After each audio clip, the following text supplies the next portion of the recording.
feel to hear the news that the European Super League has collapsed? You know, you're a man of the German leagues, and you're produced from lots of smaller clubs. How does it feel, even in light of a game that you're really passionate about?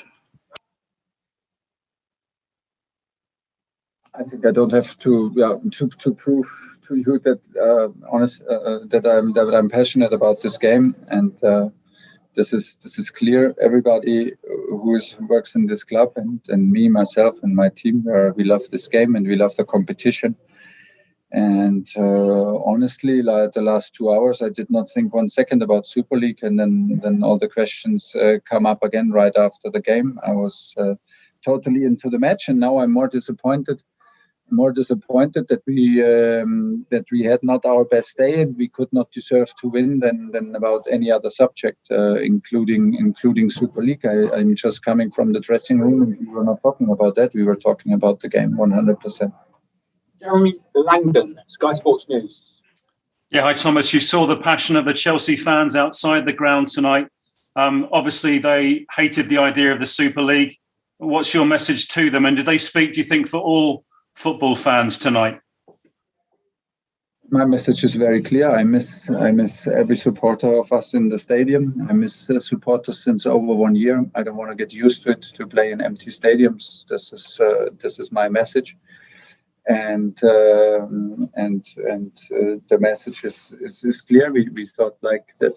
We had the feeling that they support us, and they support clearly the team, because I think they feel how much the team show their commitment, their passion for this game in the last weeks. So we played in different competitions. We played in Champions League. We left our heart and soul on Wembley ground in the semi-final. And this is what this game is all about. And this club here is a club who loves competition and plays it's a very competitive club. And this was what excites me and why I'm so happy to be here. We compete in the toughest league in the world, and for sure in Europe. And I trust my club to take the right decisions to be in future a competitive club. And we miss our fans. There is no doubt about it. Is it true? Sam Mawson, unmute yourself. Hi, Thomas. Hi. Could I ask what you thought of Brighton's performance? And obviously, are you pleased that you'll still be able to play against these type of teams, obviously, in the future? If we cannot win, I'm not so pleased to play against them. Well, they were very strong. I know that they're a very underrated team if you look only on the fixture, because they deserve a lot of more points than they have. They have a lot of individual quality, and they have a very unique style of playing, which makes it difficult to create chances. They defended very, very strong, almost man mark over the whole pitch, and that created a lot of problems for us, and we could not find the answers to it. We were not good enough in counter movements. We were not precise enough in one-touch football. We were not precise enough after ball losses, and we did not create too many moments in counter pressing. That's why it was a tough match. We seemed a bit tired mentally and physically. Could not find the rhythm that we normally play, and it was also the credit for Brighton for a very, very strong defensive performance. In the end, we had 2-3 big mistakes in the build-up and could even lose the game. So we have to accept it and keep on going. Last two, Nick Purell and Jacob Steinberg to finish. Nick. Hi, Thomas. Do you have any injuries, new ones? And just you said obviously you're a bit tired mentally and physically. That's completely understandable given the weekend's match and the last few days. Given all of that, all the context, can you be pleased with the point when the frustrations go away? And are you still well in the fight for that top four place? I fear that I will never be pleased with the point at Stamford Bridge. I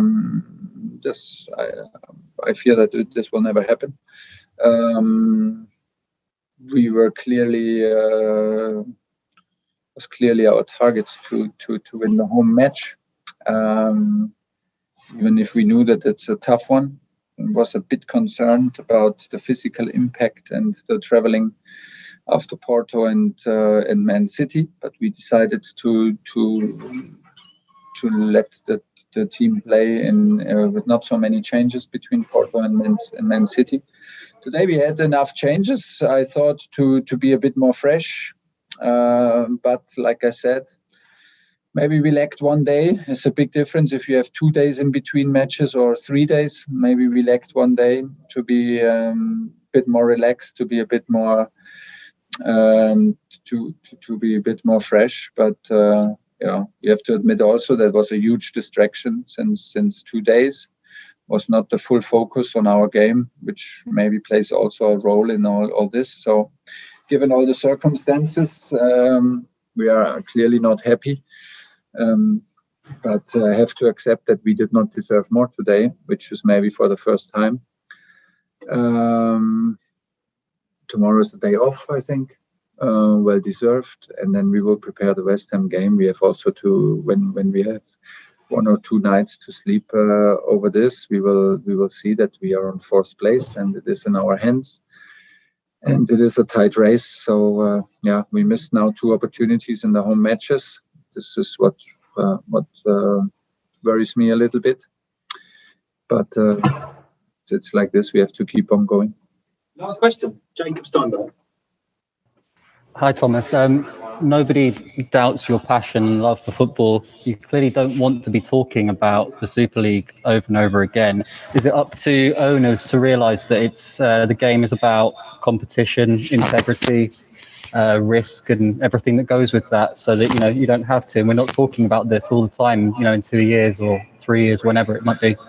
Yeah, but I think that the owners and the presidents or the responsibles in the clubs know this, and I think that I cannot think anything else that they love competitions, because they like to win big trophies, and they have a passion for football. Look at the owners here in your league here in Premier League. What they invest, what teams they build, what clubs they build. This is the most competitive league in the world, and this is also because of the owners build such strong clubs and such strong teams. Don't forget it. So I would like to hear arguments, and I would like to hear the points, the real points behind it, and the real idea behind it, and the details. And I did not have any details. It does clearly not feel good as a coach when you asked all the time about it. That's why I can only repeat that I'm not the right person to talk about it, because I have not read 1 page of this idea. But I believe strongly, and I trust my club, of course, and I believe strongly that the owners are about competition, and they build a very, very competitive league and very competitive clubs here. Okay, we'll leave it there. Thanks, everyone.